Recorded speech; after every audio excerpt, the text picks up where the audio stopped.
கலாத்தியர் 5வது அதிகாரம். கலாத்தியர் 5வது அதிகாரம் 22வது வசனத்தையும் 23வது வசனத்தையும் வாசிக்க கேட்போம். ஆவியின் கனியோ அன்பு, சந்தோஷம், சமாதானம், நீடிய பொறுமை, தயவு, நற்குணம், விசுவாசம், சாந்தம், இச்சை அடக்கம். இப்படிப்பட்டவைகளுக்கு விரோதமான பிரமாணம் ஒன்றுமில்லை. இப்பொழுது வாசிக்க கேட்ட இந்த வசனத்தின் மூலமாக கர்த்தர் நம்மோடு பேசும்படியாக நாம் ஜெபிப்போம். எங்கள் அன்பின் இயேசுவே, நாங்கள் துதிக்கிறோம், ஸ்தோத்தரிக்கிறோம். இப்பொழுது வாசிக்க கேட்ட இந்த வசனத்தின் மூலமாக அடியனை மறைத்து நீங்க வெளிப்படுங்க. உடைய வார்த்தையின் மூலமாக ஒவ்வொருவரையும் ஆசீர்வதிங்க. இயேசு கிறிஸ்துவின் மூலமாய் வேண்டிக் கொள்கிறோம் நல்ல பிதாவே, ஆமேன். கர்த்தருடைய பரிசுத்த நாமத்திற்கு மகிமை உண்டாகுவதாக. இப்பொழுது வாசிக்க கேட்ட இந்த வசனத்துல நாம் பார்க்கிறோம், ஆவியின் கனியோ அன்பு. முதலாவது கனி என்ன? அன்பு, சந்தோஷம், சமாதானம், நீடிய பொறுமை, தயவு, நற்குணம், விசுவாசம், சாந்தம், இச்சை அடக்கம். மொத்தம் எத்தனை ஆவியின் கனிகள்? 9 ஆவியின் கனிகள். இந்த 9 ஆவியின் கனிகளும் யாருடைய சுபாவம்? பிதாவின் சுபாவம். இப்ப இயேசுவின் சுபாவம். அப்ப அந்த இயேசுவின் சுபாவம் உடையவர்களாய் இந்த பிதாவின் சுபாவம் தான் இந்த ஆவியின் கனிகள். இந்த 9 வித ஆவியின் கனிகள் நம்முடைய ஜீவியத்துல இந்த கடைசி நாட்களில இருக்க வேண்டியது மிக மிக அவசியமாகவே இருக்கிறது. கர்த்தருக்கு ஸ்தோத்திரம். அன்பு, ஆவியின் கனியோ அன்பு. அந்த அன்பின் கனி நமக்குள்ள இருக்கிறதா? அப்படியே அன்பின் கனி எனக்குள்ள இருக்குன்னு சொல்றவங்க ஹல்லேலூயா சத்தத்தை உயர்த்தி ஹல்லேலூயா சொல்லுங்க. ஹல்லேலூயா. ஆவியின் கனி அன்பு. அப்ப உங்களுக்குள்ள அன்பு இருக்கா இல்லையான்னு ஆண்டவர் அறிவார். அப்ப நீங்க அன்பு உள்ளவர்களாக இருக்கணும். கிறிஸ்துவ அடித்தளமே என்னதான்? அன்பு தான். அப்ப ஒருவருக்கொருவர் அன்பாக பேச வேண்டும். ஆவியின் கனியோ அன்பு. அது பிதாவுக்குள்ள இருக்கிற சுபாவம். அந்த அன்பின் சுபாவம் நமக்குள்ள நம்ம இருதயத்துல ஆளுகை செய்ய வேண்டும். ஆவியின் கனி முதலாவது அன்பு. இந்த அன்பு நமக்குள்ள வேணும். யாருடன் பேசினாலும் அன்பாக நீங்க சிரிச்ச முகத்தோடு நீங்க பேசும் பொழுது பாருங்க, அந்த அன்பின் கனி அவங்களுக்குள்ளேயும் கனி கொடுக்கும். பாருங்க, அந்த அன்பின் கனி கிரியை செய்யும். அப்ப அந்த அன்பின் கனி அன்புலதான் நம்முடைய வார்த்தைகள் இருக்க வேணும். நீங்க பேசுற வார்த்தை அன்பாக இருக்கணும். கர்த்தருக்கு ஸ்தோத்திரம். ஒரு தரம் நீங்க அன்போடு பேசினா உங்களை மறக்கவே கூடாது. அப்ப தேவனுடைய வார்த்தையை அன்போடு நீங்க சொல்ல வேண்டும். ஒருவருக்கொருவர் அன்பா இருக்க வேண்டும். 2வது என்னது? சந்தோஷம். எப்பொழுது நீங்க சந்தோஷமாக இருக்கணும். கர்த்தருக்குள்ள சந்தோஷமா இருக்கணும். கர்த்தருக்குள்ள சந்தோஷமா இருங்கள், சந்தோஷமா இருங்கள் என்று மறுபடியும் உங்களுக்கு சொல்லுகிறேன் என்று அப்போஸ்தலராகிய பவுல் மூலமாக கர்த்தர் பேசுவதை நாம் பார்க்கிறோம். அப்ப அன்பு தேவனுக்குள்ள இருப்பது, அது நமக்குள்ள இருக்கணும். 2வது சந்தோஷம். எப்பொழுது சந்தோஷம். சந்தோஷம் என்னும் கனி நமக்கு இருக்கிறதா? சமாதானம். 3வது கனி சமாதானம். சமாதானமா இருக்கிறோமா? சமாதானம் முக்கியம். ஒரு குடும்பத்துக்குள்ள கணவன் மனைவிக்குள்ள சமாதானம் இல்லை. பாருங்க, ஒரு வீட்டுக்குள்ள பிரிஞ்சு இருக்கிறாங்க கணவன் மனைவியும். கணவன் ஒரு பக்கம் சமையல், மனைவி ஒரு பக்கம் சமையல் பண்ணுது, ஆனா ஒரே வீட்டுல இருக்கிறாங்க. பாருங்க, அப்படிலாம் சமாதானம் இல்லை. சின்ன ஒரு காரியம் இருந்தாலும் உடனே நம்ம பேசி சரிப்படுத்திடணும். விடும்போது அது பகையாக மாறி போய் விடுது. அப்ப சமாதானம் என்ன கனி நமக்கு வேணும். நம்முடைய தேவன் சமாதானத்தின் தேவனாக இருக்கிறார் என்று நாம் பார்க்கிறோம். தேவ சமாதானம் என்னும் இந்த கனி நம் இருதயத்துல ஆளுகை செய்ய வேண்டும். நீடிய பொறுமை. நீடிய பொறுமை அது பிதாவின் குணம். என்னதான் மறுபடியும் தப்பு பண்ணினாலும், நம்மளை நெருக்கினாலும், உன்னை துன்பப்படுத்துறவர்களுக்காக நீ என்ன செய்யணுமா? ஜெபம் பண்ணுங்கள். அப்ப நம்ம நீடிய பொறுமையாக இருக்கணும். அதுதான் பிதாவின் குணம். அது நமக்குள்ள வேணும். தயவு, நற்குணம், விசுவாசம். இந்த விசுவாசம் நம்ம அந்த விசுவாசம் அப்படிப்பட்ட இந்த கனி நமக்கு இருக்கிறதா? சாந்தம், சாந்தமாக நம்ம இருக்கணும். இச்சை அடக்கம். பாருங்க, இந்த இச்சை அடக்கம் 9வது கனி தான். 9வது கனி இச்சை அடக்கம். முதலாவது கனி என்ன? அன்பு. இந்த 9 வித ஆவியின் கனியை ஒவ்வொன்றா சொல்லுங்க. முதலாவது என்ன? அன்பு. இரண்டாவது சந்தோஷம். மூன்றாவது சமாதானம். நாலாவது நீடிய பொறுமை. 5 தயவு. 6 நற்குணம். விசுவாசம். சாந்தம். 9வது இச்சை அடக்கம். எதுலயும் இச்சை அடக்கம் இருக்கணும். எதுவுமே இச்சை அடக்கம் இல்லாத இச்சை அடக்கம் இல்லாதவங்களாம் கடைசி காலத்துல இருப்பாங்களாம். பாருங்க, அவங்கள நம்ம பார்க்க கூடாது. நம்ம தேவனை கிறிஸ்துவை தரித்து கொண்ட நாம், முழுக்கு ஞானஸ்தானம் எடுத்த நாம், இச்சை அடக்கம் என்னும் அந்த கனி நமக்கு வேணும். பிதாவுக்கு இச்சை அடக்கம் என்னும் கனி, இச்சை அடக்கம், இது செய்யணும் செய்யக்கூடாதுன்னு இருக்கு. பாருங்க, எல்லாமே நம்ம எல்லாம் வேணும். ஒரு சிலர் பார்த்தா வீட்டுக்குள்ள வந்துட்டாங்கன்னா அது வேணும் இது வேணும், நம்ம வீட்டுல போறோம் வெறுமையை ஆக்கிட்டு பூராத்தை அள்ளிட்டு போயிடுவாங்க. அதுவே ஒரு இச்சை அடக்கம் இல்லை. பிறனுடைய வீட்டை இச்சையாதிருப்பாயாக, பிறனுடைய மனைவியை இச்சையாதிருப்பாயாக. பாருங்க, ஒவ்வொன்றும் பழைய ஏற்பாடுலையும் சொல்லப்பட்டிருக்கு, புதிய ஏற்பாடுலையும் ஆண்டவர் சொல்லியிருக்கிறார். இயேசு கிறிஸ்து எதையும் நம்ம இச்சைக்க கூடாது. அந்த கனி என்னது? இச்சை அடக்கம் நமக்கு வேணும். இச்சை அடக்கம் இல்லைன்னா ஒன்றும் செய்ய முடியாது. பந்தய சாலையில் ஓடுகிறவர்கள் என்ன செய்வாங்களா? இச்சை அடக்கமாக இருப்பாங்க என்று அப்போஸ்தலராகிய பவுல் மூலமாக நாம் வாசிக்க கேட்கும் போது பார்க்கிறோம். பந்தய சாலையில் ஓட்ட போட்டிக்கு போறவங்க எப்படி இருப்பாங்களா? ஒரு இச்சை அடக்கம் இருக்கும். நீ பலதை சிந்திக்க கூடாது, ஒருநிலைப்படுத்து. என்னது? ஒருநிலைப்படுத்தி எப்படியாகிலும் அந்த பந்தய பொருளை வாங்கணும், அந்த பரிசை வாங்கணும் சொல்லிட்டு அந்த பந்தய பொருள் தான் அவனுடைய சிந்தை இருக்கும். அங்கங்க ஏதாவது போடுவாங்க, உனக்கு விரும்புறத சைட்ல வைப்பாங்க. நீ எதை நீ விரும்புற, எதுல நீ பலவீனமா இருக்கிறாயோ அவைகளை சைட்ல வைப்பாங்க. வைப்ப அப்படி. ஏன்னா ஜெயிக்க கூடாது, உன்னை ஒண்ணுமில்லாம ஆக்கணும். அது பிசாசுடைய கிரியை. உன்னுடைய நோக்கம் என்ன? இந்த பந்தய சால்ல ஓடிக்கிட்டு இருக்க, நான் இயேசுவை நோக்கி போறேன், அந்த பந்தய பொருளை பெற்றுக்கொள்ளத்தக்க ஒரு நிச்சயத்தோடு நீ ஓடுற, அது கெடுக்குன்னு தான் சைட்ல வைப்பா. நீ சைட பார்க்க கூடாது, நேரம் அந்த பந்தய பொருளை இயேசுவை நோக்கி நீ போகணும். நீ போனா தான் என்ன செய்ய முடியும்? உனக்குரியதை நீ பெற்றுக்கொள்ள முடியும். சைட்ல வைப்பாங்க. நீ எது பலவீனமா இருக்கிறாயோ அது அப்படியே காட்சியை காண்பிப்பான். நல்லா புரிஞ்சுக்குங்க. நீங்க தேடி போக வேணாம், நீங்க ஓடும் போதே சைட்ல தானாவே வரும், உன் கண்களுக்கு வரும். அதனாலதான் ஒருநிலைப்படுத்தணும். பந்தய சாலைல ஓட்ட போட்டிக்கு போறவங்க ஒருநிலைப்படுத்துவாங்க. அந்த பந்தய பொருள் தான் அவனுடைய சிந்தை இருக்கும். கிறிஸ்துவின் மேலுதான் சிந்தை இருக்கும். இயேசு கிறிஸ்துவின் மேலுள்ள சிந்தையே உங்களிலும் இருக்க கடவது என்று நான் வாசிக்கிறோம். அப்ப அவருடைய சிந்தை நான் போகும்பொழுதே நமக்கு பிடிச்ச ஏதாவது மட்டன் பிரியாணி, சிக்கன் பிரியாணி, ஏதாவது சாம்பார் சாதத்துக்கு கூட ஒரு சிலர் அடிமையா இருக்கிறாங்க பாருங்க. அப்படி. ஆனா வியாபாரில் பார்த்தா பூரா சாம்பார்னா ஒரு ஆளும் வராதான். அங்க ஏதாவது விசேஷம் வச்சிங்கன்னா, ஆனா சாம்பார்னு சொல்லி நான் வந்துடுவேன். ஏன்னா எனக்கு சாம்பார் ரசம் அதெல்லாம் பிடிக்கும். ஆனா இங்கிட்டு பார்த்தா மீனை கூட விட மாட்டேங்கிறாங்க. மீன் நல்ல முள்ளு ஒதுக்கிட்டு நாங்க சாப்பிடுவோம். அது பார்த்தா முள்ளோட நறுக்குன்னு கடிக்கிறாங்க பாருங்க. அப்படியே எனக்கே ஒரு ஆச்சரியமா இருக்கு. மாடு கூட திங்காது போல அந்த அளவுக்கு நான் பயந்து போயிட்டேன்.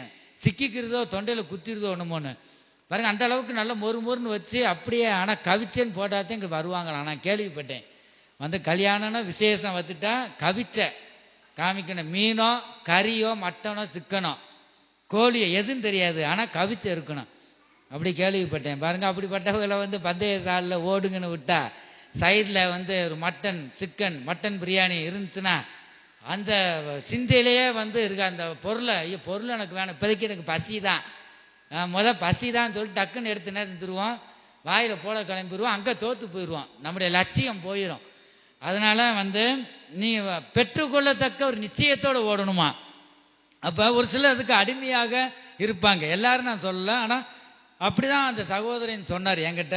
அதுக்கு ஏதாவது கவிச்ச போட்டாத்தேன் அப்படின்னு. இந்த இப்படிப்பட்ட இங்கன்ல ஒரு சில ஊர்ல அப்படிதான் உண்மையாகவே இருக்கிறாங்க. முந்தையெல்லாம் அப்படி இல்லை. நல்லா சாம்பார், என்னது அந்த ரசம், வேற ஏதோ வைப்பாங்களே, நிறைய கூட்டு 2-3 கூட்டு வச்சு பாயாசம் அப்படிதான். ஏன்னா கல்யாணத்துல அதுதான் வைக்கணும், கவிச்செல்லாம் போடக்கூடாது சொல்லிட்டு சாத்திரம் முந்தியெல்லாம் இருந்துச்சு. ஆரம்ப நாட்கள்லாம் அப்படி இல்லை. ஆனா இப்ப காலங்கள் தப்பு கிடையாது, அதெல்லாம் போடலாம். அதெல்லாம் கெடா வெட்டி என்ன செய்யலாம் போடலாம், தப்பு கிடையாது. ஆனா ஒரு உதாரணத்துக்கு நான் சொல்றேன். இந்த வசனம் என்ன இருக்கு? இச்சை அடக்கம். இது இல்லை, நீங்க எதாகிலும் இதை விட்டுருங்க, மற்ற ஏதாவது நீங்க விரும்பலாம். நீங்க எதாகிலும் ஒரு பட்டு சேலை கூட நீங்க அதிகமாக விரும்பலாம். உங்க ஜீவியத்துல எதுன்னு உங்களுக்கு தான் தெரியும். நீங்க எதை அதிகமா நேசிக்கிறீங்களோ வந்துட்டு அதை பிசாசு என்ன செய்வேன்? பிடிச்சுக்கிட்டு காமிப்ப, ஏய் நான் பிடிச்சு வச்சிருக்கேன் பாருங்க. அப்ப வந்து அவன் மிரட்டுவான் பாருங்க. நம்ம அதெல்லாம் பார்க்க கூடாது. கர்த்தர் மேல் உன் பாரத்தை வச்சிடணும். வசனம் அதுதான் சங்கீத பகுதியில பார்த்தோம். கர்த்தர் மேல் பாரத்தை வச்சுட்டு அவரை நோக்கி நீ ஓடிக்கொண்டே இருக்கணும்.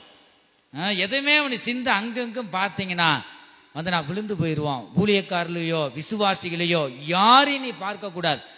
வசனம் என்ன சொல்லுது? இயேசு என்னை நோக்கி போ, இயேசுவை நோக்கி நீங்க ஓடுங்கள் என்று நான் வாசிக்கிறோம். கர்த்தர் தான் நமக்கு உண்மையாக இருப்பார். அவர் தான் நமக்கு நல்லது நினைப்பவர். ஒரே ஜீவன். அது யாரு சொல்லுங்க? நானோ ஊழியர் எவனும் கிடையாது. நல்லது நினைப்பது யாரு? தேவன் ஒருவர் தான். உங்களுக்கும் எனக்கும் நல்ல மனுஷன் ஒரு நேரத்துல கைவிட்டுருவான். ஊழியக்காரனா இருந்தாலும் சரி, ஒரு நேரம் கைவிட்டு அப்படி விலகி போயிடுவாங்க. நல்லா கவனிச்சுக்குங்க. ஆனா ஆண்டவர் என்ன செய்ய மாட்டாரு? கைவிட மாட்டார். அவரை நீங்க பிடித்து கொள்ளணும். நீங்களும் நானும் இயேசுவை நீங்க உங்க சிந்தையெல்லாம் இயேசு இயேசு இயேசு, ஏசப்பா நீதான் எனக்கு, அந்த நீதான் என் வாழ்க்கையில ஜெயத்தை தருகிற தேவன். அவரை நீங்க பிடித்து கொண்டு ஒரு இச்சை அடக்கம் நமக்கு வேணும். அதுதான் இந்த கனி. இந்த 9 வித ஆவியின் கனிகள் வந்து நம்ம ஜீவியத்துல மிகவும் அவசியமாகவே இருக்கிறது. இந்த நாட்கள்ல கடைசி காலத்து வந்திருக்கிறதா நாம் ஒருவருடைய அன்பை பார்க்க முடியல. காசோ பணமோ நம்ம கேட்கல, ஆனா ஜனங்க அன்பா பேசணுமே, அதைத்தான் நான் வாஞ்சிக்கிறோம். எல்லாருமா தான், நீங்களும் நானும் வந்து அவங்ககிட்ட பணமோ காசோ நம்ம எதிர்பார்க்கல. அவங்க நம்மளை பற்றி வந்து நல்லதா நினைக்கணும் பாருங்க, வந்து அன்பா பேசணும். அதுதானே பாருங்க. நீ கிறிஸ்தவங்கன்னா அன்பா பேசுவாங்கன்னு கேள்விப்பட்டிருக்காங்க. இப்ப அநேக ஆவிக்குரிய சபைகளுக்கு போகிற ஒரு சிலர் பாருங்க இந்த அன்பை பார்க்க முடியாது. நாம அப்படி இல்லை. நாம் தேவனை பின்பற்றுகிற நாம், அவருடைய வழியில் செல்லுகிற நாம் வந்து அன்பு உள்ளவர்களாக நாம் காணப்பட வேண்டும். அநேகர் அந்த அன்பு இந்த கடைசியில் அநேகருடைய அன்பு தனிந்து போயிரும் என்று நாம் பார்க்கிறோம். இந்த பிதாவின் குணங்கள் நமக்கு வேணும். அநேகர் முழுக்கு ஞானஸ்தானம் எடுத்திருப்பாங்க. தலைப்பு என்ன? நம்ம இன்றைய தலைப்பு என்ன சொன்னேன் உங்களுக்கு? வந்து நீ தலைப்பு இயேசுவின் சுபாவம் நமக்குள்ள உருவாகணும். அப்ப கிறிஸ்துவை நாம் தரித்து கொள்ள வேண்டும். அப்போஸ்தலராகிய பவுல் சொல்றாரு, இயேசு கிறிஸ்துவின் அச்ச அடையாளங்களை என் சரீரத்திலே தரித்து கொண்டு இருக்கிறேன் என்று அவர் சொல்லுவதை நாம் பார்க்கிறோம்.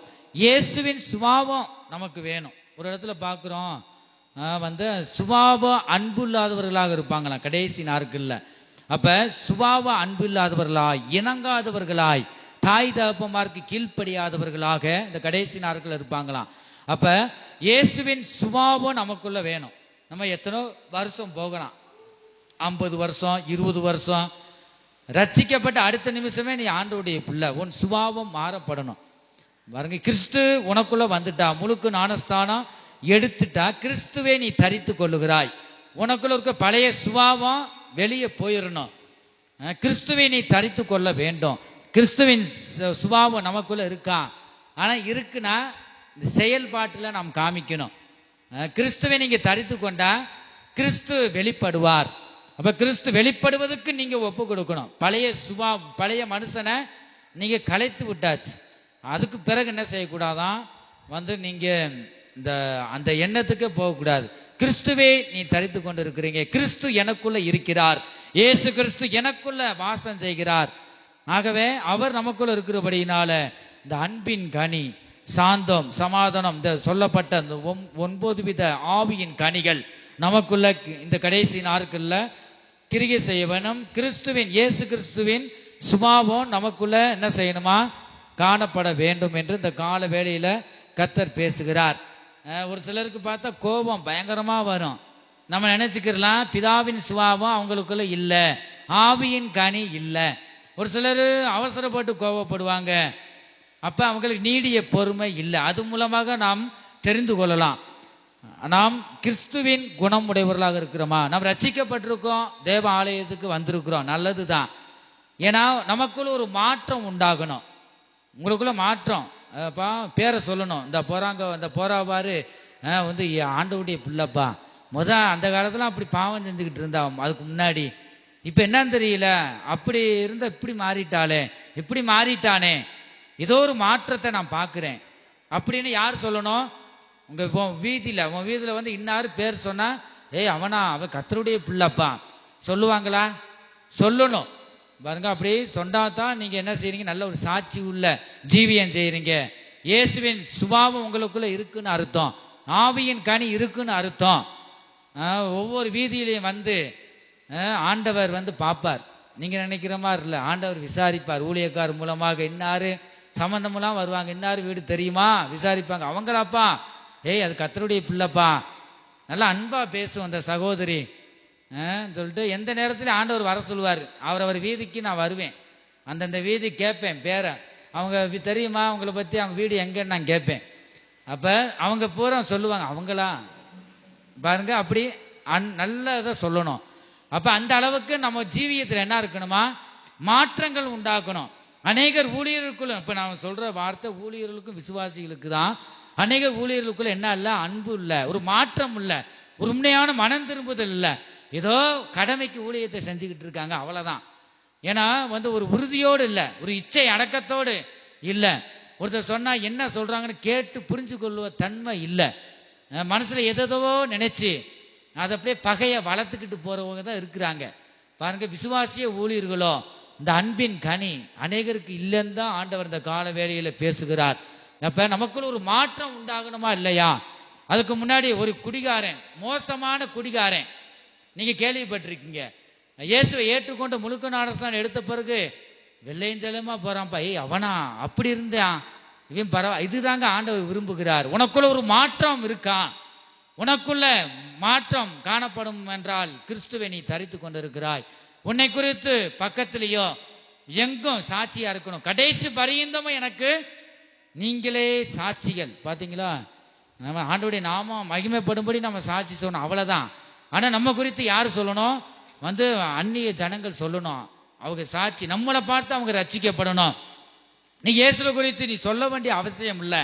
உன்னை நடத்த அதுலயே அவன் ஆதாயப்படுத்திக் கொள்ளுவீங்க. வாசிக்கிறோம், வேதத்துல வாசிக்கிறோம், நம்முடைய நம்முடைய மாற்றத்தை பார்த்து அவங்க ரட்சிக்கப்படுவாங்க. என் ஜனமே, அவங்க ஒரு காலத்துல அப்படி இருந்தாங்க, குடிப்பழக்கத்துல என்னென்னதோ எங்கெங்கயோ கொண்டு போனேன், ஆனா விடுதலை இல்ல. ஆலயத்துக்கு போனாங்க, இயேசுவை நம்பி போனாங்கப்பா, பூர்ண விடுதலை கொடுத்து இப்ப நல்லா இருக்கிறான், குடும்பத்தை பிள்ளைகளையும் நல்லா நடத்துறான்ப்பா. வந்து அவனுக்குள்ள ஒரு மாற்றத்தை நான் பார்க்கிறேன். இயேசுவின் சுபாவம் நமக்குள்ள இருந்தா தான் அப்படி சொல்லுவாங்க. பாருங்க, நம்ம ஒவ்வொருவரையும் இந்த கால வேளையில் ஆராய்ந்து பார்ப்போமாக.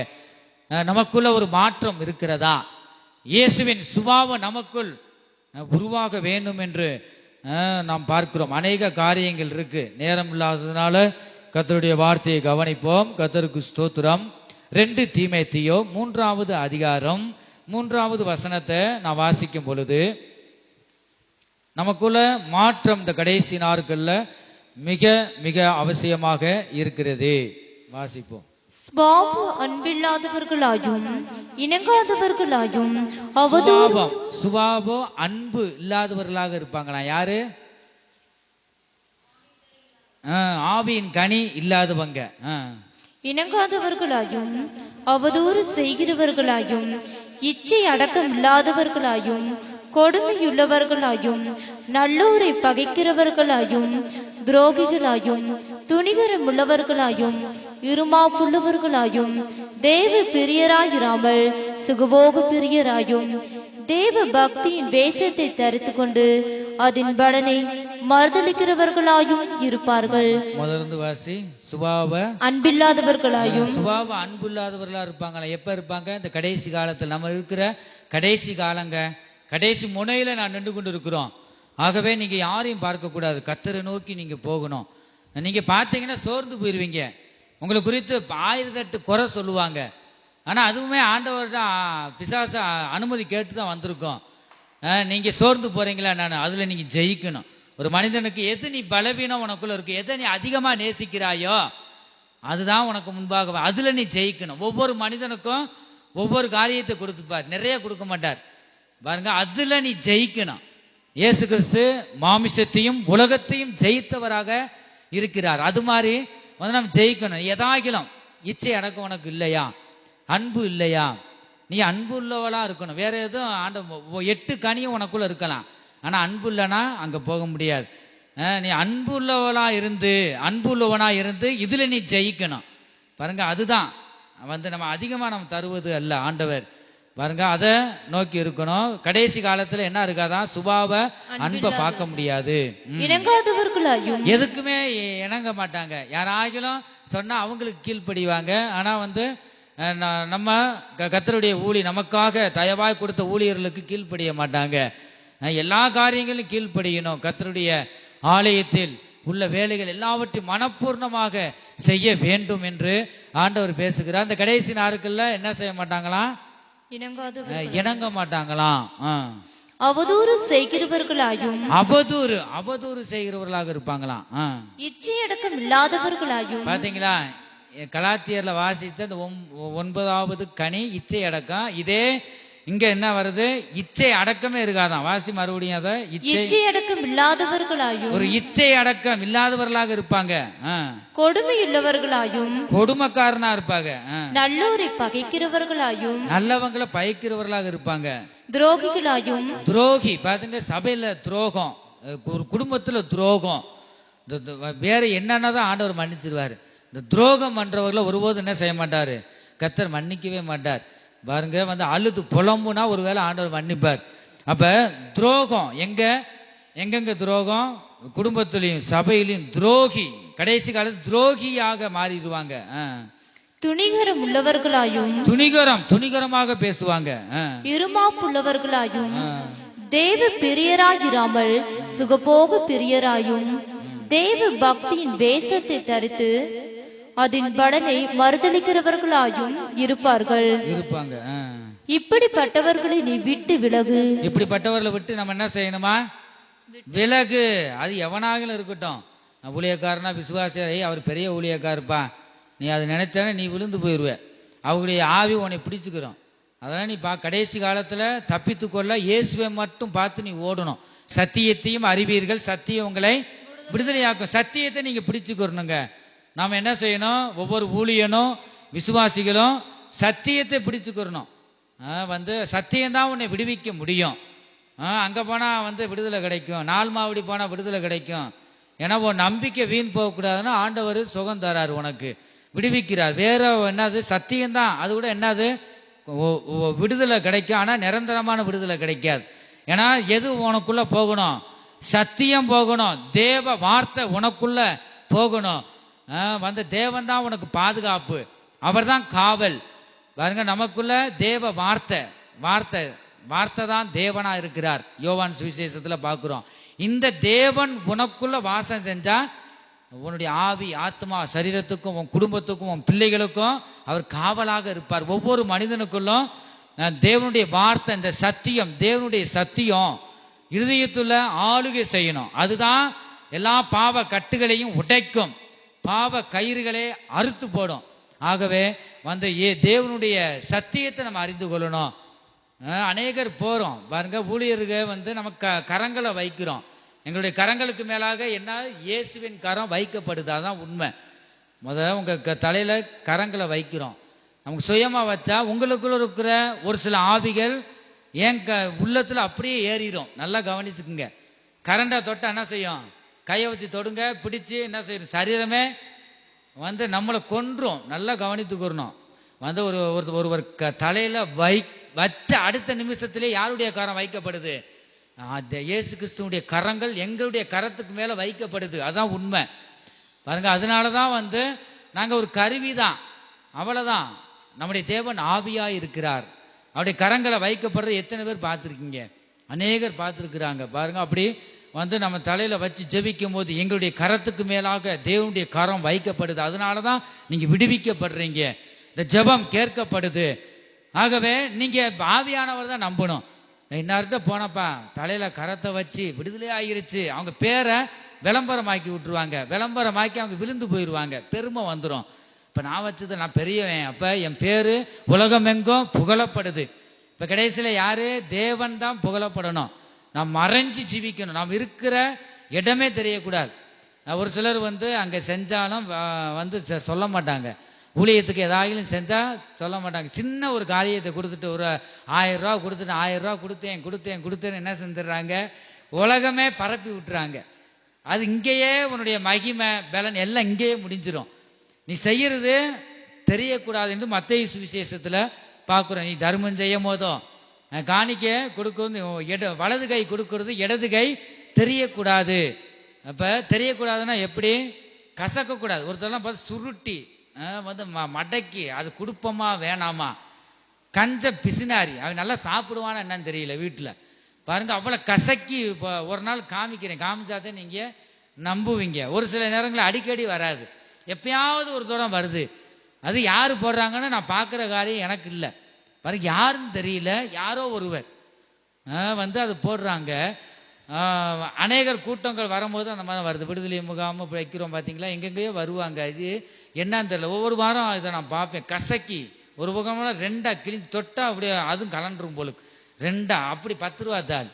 அசிங்கமா இல்லை பாருங்க. அப்படி ஒரு ஹோட்டலுக்கு போனா குறைஞ்சது 50 ரூபா 30. எங்க வீட்டில் கூட எதுக்குங்க அப்படி தாரீங்க, நம்ம சாப்பிட்றது 20 ரூபாய்க்கு சாப்பிட்டாலும் அவனுக்கு கூட அவன் நல்லா இருக்கட்டும் அப்படி இது பார்க்க சப்பலை பண்றவங்கள.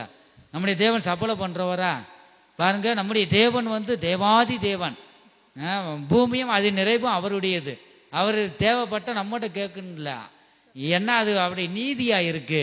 மனப்பூர்ணமான உள்ள உனக்குள்ள இருக்கா? உனக்கு தந்ததுல நீ உண்மையா நீயே எனக்கு தாரையா பாருங்க. இந்த சிறியோருக்கு எதை அவங்களுக்கு மனப்பூர்ணமா தாரீங்களோ அதையே எனக்கு தந்தீங்கன்னு சொல்றார் பாருங்க. வஸ்திரம் இல்லாதவனுக்கு வஸ்திரம் தரும்போது அவரை நாம் கனம் பண்றோம். யார? தேவனை நாம் கனம் பண்றோம். இந்த மனப்பூர்ணமான உள்ளம் நமக்கு இந்த நாட்கள்ல மிகவும் அவசியம். இதெல்லாம் நீதி, தேவனுடைய சமூகத்தை தேடுவது நீதி. இப்ப இயேசுவின் சுபாவம் நமக்குள்ள வரும்போதுதான் அதெல்லாம் ஆண்டவர் கிருபை செய்வார். நேற்று கூட நோட்டீஸ் கொடுக்க போனோம், ஊரை சொல்ல நான் விரும்பல பாருங்க. அங்க போயிருந்தோம், அவங்க இன்னொரு சபைக்கு போறவங்க தான் பாருங்க. உண்மையாகவே நம்ம பெத்தெடுத்த பிள்ளை தான் நம்ம சொல்றதை கேட்கும். ஏதோ ஒரு சபைக்கு போயிட்டு நிரந்தரமா வரமாட்டாங்க. ஆடிக்கு ஒன்று, தீபாவளிக்கு ஒன்று. ஏன் ஆடி தீபாவளின்னு சொல்றாங்க? அப்பதான் தோசைக்கு வந்து கிரைண்டர்லாம் அப்ப இல்லை வந்து. எனக்கு நினைவு இருக்கு, இன்னி செங்க கலாசம் வச்சிருக்கும் போது சனிக்கிழமை ஆனாலுமே நல்ல நாள் ஆடி தீபாவளி. இப்பெல்லாம் டெய்லி ஆடி தான் தீபாவளி தான்.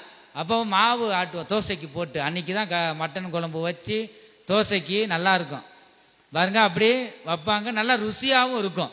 இப்ப பார்த்தா கண்டதும் வந்துருச்சு, எது கிரைண்டரு மிச்சி, ருசியே இல்லைங்க வந்து. அந்த நான் மறந்தாப்புல போட்டு வந்துட்டேன் போன ஊழியர் பார்த்ததுல. இந்த அம்மியெல்லாம் பெரும்பாலும் அம்மியில இந்த இதெல்லாம் ஆட்டிதான் நாங்கள் சட்னி வைப்போம், சூப்பரா இருக்கும். நீங்க ஒரு நாள் சாப்பிட்டீங்கன்னா விட மாட்டீங்க. இப்ப போற மிச்சினா சூடு தான், கரண்ட்ல வர ருசியே பார்க்க முடியல பாருங்க, ஒரு ருசியும் இல்லை வந்து. எதுக்காக நான் சொல்ல வந்தேன் சொல்லுங்க வந்து, அந்த போயிருந்தேன் நான் ஒரு வீட்டுக்கு போகும்பொழுது வந்து வெளியவே நிப்பாட்டிட்டாங்க, நோட்டீஸ் வெளியவே கொடுத்துட்டு. ஏன்னா அவங்க வந்து அங்க வேலை இன்னொரு சபைக்கு போறவங்க தான். ஏன்னா அவங்கள பார்க்க சொல்லவும் தான் நான் போனேன், மேல இடத்துல சொல்லவும் போனேன். ஆனா அங்க போய் கனம் பண்ணல. இந்த சிறியோருக்கு எதுக்கு நீ கனம் பண்றியோ, அவளுக்கு கனம் பண்ணுனா. சிறியோர்னா யாது? அவர் ஊழியத்தை பின்பற்று சீசன். மத்தேயு சுவிசேஷத்துல நாம் பார்க்கிறோம், எளிமை உள்ளவங்க சாதாரணமா வருவாங்க, நம்ம மகிழ்ச்சியா இருக்கும். அவங்களுக்கு ஒரு கிளாஸ் தண்ணி தரணும். யாரையும் அற்பமா இல்லைன்னு சொல்லி அனுப்புனா இல்லாம போயிடும் பாருங்க. நம்ம இல்லைன்னு வாயில வரக்கூடாது. நம்ம என்ன இருக்கோ வீட்டுல இருக்கிறத கொடுத்துடணும். பச்சை தண்ணி கூட இல்லையா, அது கொடுக்கணும் பாருங்க. அப்படிதான் போன வெளியிலேயே நின்று என்ன செஞ்சுட்டாங்க, வருத்தமா போயிடுச்சு. சரிங்க நான் வந்துடுறோம், முகாமுக்கு என்ன செய்யறோம் வந்துடுறோம் சரி சொல்லிட்டு அப்ப சொல்லி வெளியிலேயே விட்டு 2 பேர் தான் நாங்க போயிருக்கோம். எந்த வீட்டுக்கு போனாலும் நான் ஒரு ஆளா போவதில்லை வந்து, கணவன் மனைவி தான் போகணும், அதுதான் தேவனுடைய திட்டம். அப்ப போகும்பொழுது குடும்பத்தில் இருக்கிறாங்க பாருங்க. அப்படி இன்னொரு சபைக்கு போய்கிட்டு இருக்காங்க. அப்பதான் தீர்மானம் பண்ண, இன்னொரு சபைக்கு போறவங்க வீட்டுக்கு என்ன செய்யக்கூடாது, போகக்கூடாது. ஏன்னா அங்க நோட்டீஸ் கொடுங்க, பொதுவான 3 நாள் மீட்டிங் அதுக்கு வரலாம், ஞாயிற்றுக்கிழமை வரணும் அவசியம் இல்லை. அவங்களுக்கு கொடுக்கப்பட்ட சபையில போகலாம். ஏன்னா பொதுவாக நான் கொடுக்க வந்திருக்கோம் அந்த மீட்டிங்க்கு. நான் யாரையும் ஞாயிற்றுக்கிழமை வாங்கன்னு யாரையும் கூப்பிடுவதில்லை. உங்களுக்கு கொடுக்கப்பட்ட ஊர்ல ஆவிக்குரிய சர்ச் இருந்தா நீங்க போங்க, அப்படி இல்லைன்னா நீங்க வாங்க, ஆண்டவர் உள்ளத்துல பேசுறபடி வாங்க. அப்ப வருத்தத்தோடு தான் வந்தோம், பசி பயங்கரமான தாகம் வந்து. எங்க போனா ஹோட்டல்ல நான் சாப்பிடுறது இல்லை, ஒரு அர்ஜென்ட்டுக்கு ஏதாவது இப்ப சாப்பிட்டா தான். ஆனா வகுறு வலிக்கும், சேராது. டால்ட்டா என்னது வேற என்னது டால்டாலாம் ரொம்ப கெடுதல உடம்புக்கு. அநேக தேவனுடைய பிள்ளைய கூட அதைத்தான் போடுறாங்க. அது வேற ஏதோ சொல்லுவாங்க, அது நிறைய அந்த ருசி உண்டாக்குறதுக்கு ஹோட்டல்ல நிறைய போடுவாங்க. அதனால என்னடா செய்ய கடை, ஆனால் ஹோட்டல் வரிசையாக வந்துக்கிட்டு தான் இருக்கு. ஆனால் வேண்டாம், நேரம் என்ன செஞ்சுருவோம், நேராக நம்ம வீட்டுக்கே போயிடுவோம். பசி தாகத்தோடு தான் வந்தோம். ஏன்னா அங்கே இன்னும் 2 இடத்துல சர்பூத்து போட்டு கொடுத்தாங்க. அவ்வளோதான் சரி சொல்லிட்டு நமக்கு வந்து நோட்டீஸும் கொடுக்க போகிறோம். ஏன்னா வசனம் இருக்குது, அநேகருடைய அன்பு தணிஞ்சு போயிடும். இப்போ போயிட்டு வந்தவங்க ஏன் சொல்ல வரேன்னா, வந்து நம்ம ஆதாயம் பண்ண ஆத்மா நமக்கு கீழ்ப்படியுது. ஏதோ ஒரு ஆடு, நீங்கள் வளர்த்த ஆடு நீங்கள் சொல்கிறது கேட்கும், உயிரே கொடுக்கும். நான் ஒரு மாதம் கூட இருக்காது, நம்ம கிறிஸ்துமஸுக்கு வாங்கி ஒரு குட்டி வளர்த்தேன். அது பாருங்க வந்து கூடயே வருது. நான் வித்துட்டேன். அது வந்துட்டு இந்த முகாம் வர்றதுனால யாருக்கும் இடத்துல இருக்கக்கூடாது அப்படின்னு சொல்லிட்டு வித்துட்டான். அதான் உன் எஜமான் போ நான் சொல்றேன். அது என்ன செய்ய மாட்டேது, கேட்க மாட்டேது. நீ சொல்லத்தான் செய்வே, நீ தான் எனக்கு எஜமான்னு சொல்லிட்டு. நல்லா இருந்தா 1 மாசம் கூட வளர்த்துருக்க மாட்டேன்.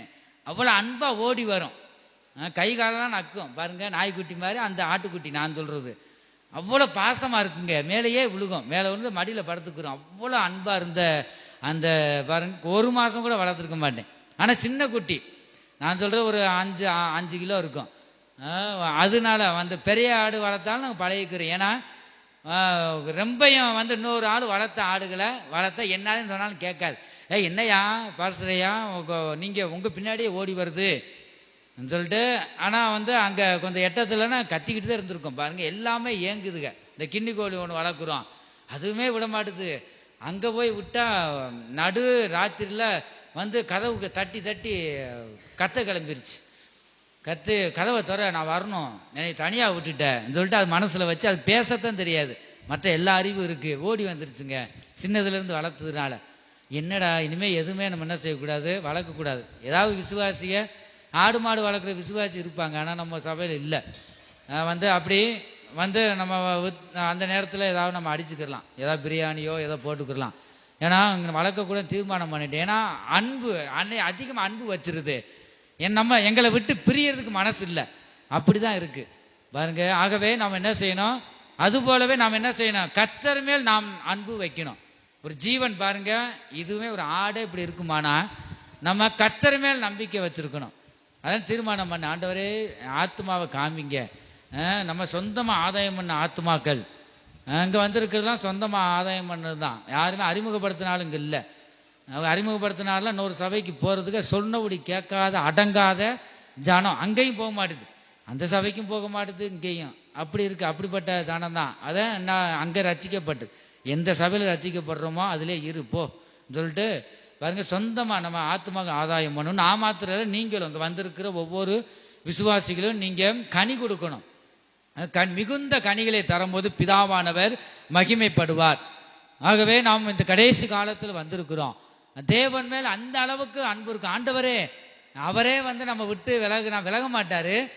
ஆண்டவர் நம்மை விடமாட்டேனப்பா, கஷ்டத்திலும் நஷ்டத்திலும் லாபத்திலும் நீர் என்னோடு இருக்கணும். பாருங்க, ஒரு ஜீவன் ஆட்டுக்குட்டி பாருங்க பிரியாம வந்துச்சு.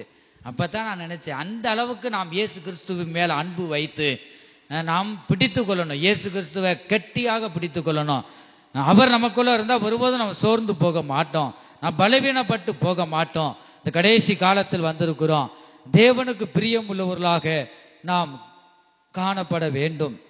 நீதிமொழிகள் 28வது அதிகாரம் 9வது வசனத்தை வாசிப்போம். நீதிமொழிகள் 28:9. வேதத்தை கேளாதபடி தன் செவியை வேதத்தை கேளாதபடிக்கு தன் செவியை விளக்குகிறவனுடைய ஜெபமும் அருவருப்பானது. அருவருப்பானது. நல்லா கவனிச்சுக்குங்க, வசனம் என்ன சொல்லுது, வேதத்தை கேளாதபடிக்கு. வேதத்தை அவங்க செவிகளை கேட்காது. இப்ப பாருங்க, ஜெபம் முடிஞ்சது ஒவ்வொரு வரிசையை கேட்டு பாருங்க. நீங்க ஒருவருக்குறவர் நீங்க பேசணும், இன்னைக்கு செய்தி என்ன என்ன வார்த்தை. நீங்க 2 பேர் சகோதரி சைடு நீங்க ஒருவருக்குறவர் பேசணும். பேசி இன்னைக்கு என்ன ஆண்டவருடைய வார்த்தை பேசணும். அப்ப இந்த வேதத்தை வந்து நீ விளக்க கூடாது. வேதத்தை விளக்கிட்டு நீ வெறும் ஜெபம் பண்ண, அந்த ஜெபம் ஆண்டவருக்கு எப்படி இருக்கா, அருவருப்பு, அசிங்கம். இந்த ஜெபத்தை நீ முக்கி ஜெபிக்கலாம், வெளியில வர்ற மாதிரி ஜெபிக்கலாம், கண்ணீர் விட்டு ஜெபிக்கலாம். இந்த ஜெபத்தை கேட்க மாட்டாங்க. ஏன்னா வேதம் தான் முக்கியம். வந்து அந்த சத்தியத்தையும் அறிவீர்கள், சத்தியம் உங்களை விடுதலையாக்கும். சத்தியம் உனக்குள்ள இருக்கணும். வேதத்தை நீ கேட்காதபடி, செவிகள்ல வச்சு இந்த இருதயத்துல வைக்காதபடி, இந்த காதுல வாங்கி இந்த காதுல விட்டு விட்டா, வேதத்தை கேளாத செவிகள் காதுகள் உனக்கு இருக்க வேண்டாம். வேதத்தை கேளாதபடி ஜெபம் கர்த்தருக்கு முன்பாக அருவருப்பா இருக்கான்.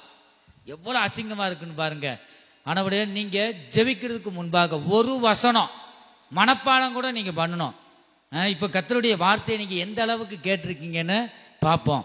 இருதயத்துல இருக்கா கர்த்தருடைய வார்த்தை? இயேசுவின் சுபாவம் உடையவர்களாக நாம் ஒவ்வொருவரும் காணப்பட வேணும் என்று இந்த கால வேளையில் தேவன் நம்மோடு பேசுகிற ஜீவனுள்ள வார்த்தைகளாக இருக்கிறது. என் ஜனமே, இந்த கால வேளையில் நாம் வந்திருக்கிறோம். இயேசு கிறிஸ்துவின் சுபாவம் நமக்கு இருக்கா? அப்படி இருந்தா நமக்குள்ள இருந்து வெளிப்படணும். அன்பு வெளிப்படணும், சந்தோஷம் வெளிப்படணும், சமாதானம் வெளிப்படணும், இச்சை அடக்கம் ஒவ்வொன்றும் மற்றவர்கள் பார்த்து அவங்க ரட்சிக்கப்படும். நம்ம எதுவுமே சொல்ல வேணாம். இயேசு கிறிஸ்து வழியாக நடந்து போனார் பாருங்க. போனவங்க போறோம், இயேசுவை நோக்கி கூப்பிட்டாங்க. அது மாதிரிதான் கிறிஸ்துவின் சுபாவம் நமக்குள்ள இருந்தா, உங்களுக்குள்ள இருந்தா அவங்கள பேர் சொல்லி கூப்பிடுவாங்க. ஏன்னா உங்களுக்குள்ள இருக்கிறவர் யாரு?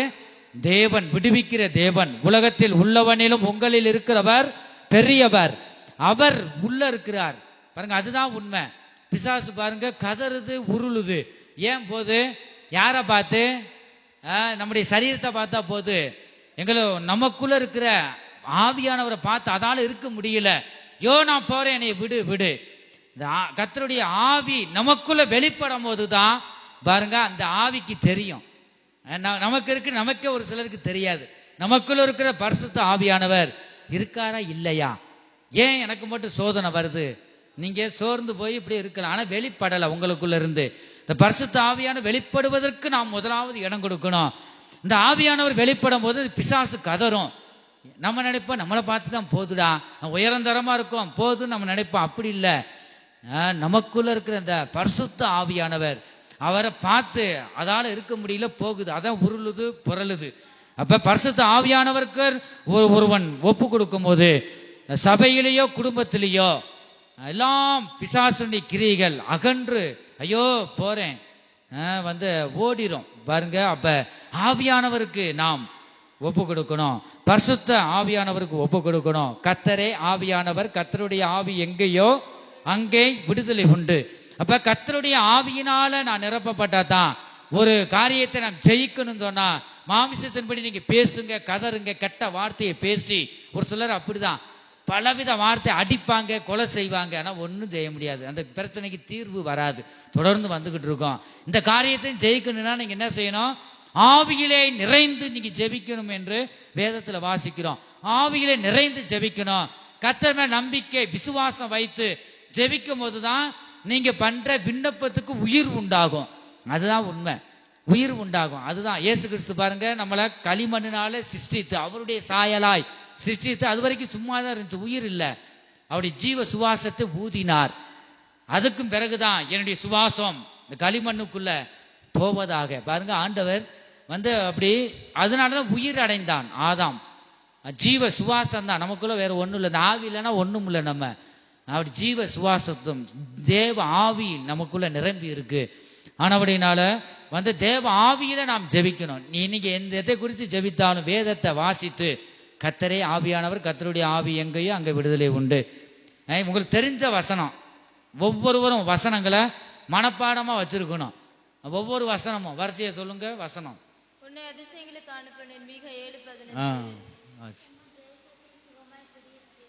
ஆயத்தமாயிக்குங்க. மற்றவங்களாம் உங்களுக்கு எந்த வசனம் இப்ப ஆலயத்துக்கு வந்துகிட்டு இருக்கீங்க, ஆனா எந்த அளவுக்கு நீங்க வளர்ச்சி அடைஞ்சிருக்கீங்க? எதுல? சரீரத்துல இல்ல, ஆவியில. ஆவி மனசு வளர்ச்சி அடைஞ்சிருக்கானா? ஆவி மனசு சப்பானியா இருக்கீங்களா?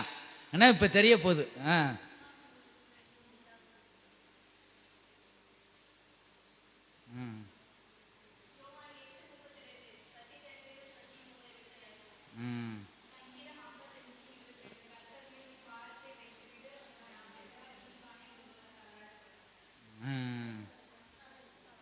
கர்த்தர் பாத்தீங்கன்னா ஏன் இப்படி சொல்ல வரேன்னா, நீங்க பேசுற வார்த்தை மனுஷன் எழுதி வச்சதுல தேவனுடைய வார்த்தை.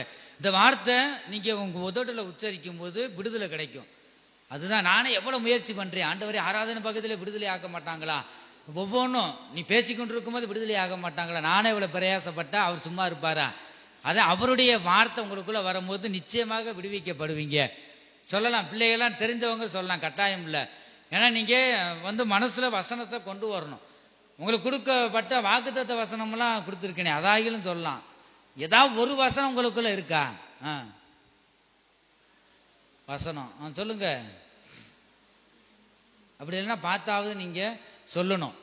ஏன்னா சத்தியம், தேவனுடைய வார்த்தை தான் ஒரு மனிதன் உயிர்ப்பிக்கும். தேவனுடைய ஒவ்வொரு வார்த்தையினாலும் பிழைப்பான்.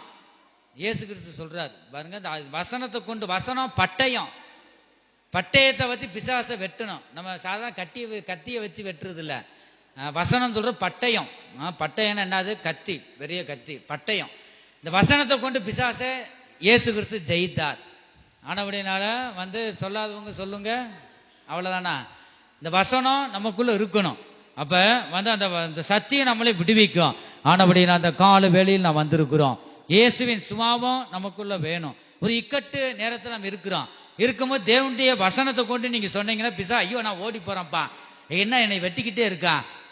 நீங்க நல்லா கவனிச்சுக்குங்க, பிசாசு ஆவியாத்தான் இருக்கிறான். பரிசுத்த ஆவியானவர் ஆவியா இருக்கிறாரு. ஆனா ஆவியானவருக்கு ஒரு சரீரம் தேவைப்படுது. அதே மாதிரி பிசாசுக்கு என்ன தேவைப்படுது? சரீரம் தேவைப்படுது. அப்ப தேவன் நம்ம சரீரத்தை பயன்படுத்தினா நித்திய ஜீவனுக்குள்ள கொண்டு போவார். பிசாசு சரீரத்தை பயன்படுத்தும். அதனாலதான் சொல்லுது, ஆண்டவரே எனக்கு பாதாளத்துக்கு நீ அனுப்பிடாத. ஏதாவது சரீரத்துக்குள்ள இந்த பன்னி மேயுது, அது சரீரம் தான், பன்னி சரீரத்தை எங்களுக்கு தாங்கப்பா சொல்லிட்டு பிசாசு போனா நிலைமை என்னது? 2000 பன்னியும் செத்து போச்சு. இப்ப 2000 பிசாசுக்கு மேல அந்த மனிதனை ஆட்டி வச்சிருக்கு இந்த பிசாசு. கடல்ல மாண்டு போச்சு. ஆனபடினால பிசாசு நம்ம உள்ளத்துல இருந்தா ஒரு மனிதன் நிச்சயம் அழிஞ்சு போயிடுவான். ஆனா நம்ம சரீரத்தை தேவன் பயன்படுத்தினா நித்திய ஜீவனை நம்ம சுகந்தரிப்போம்.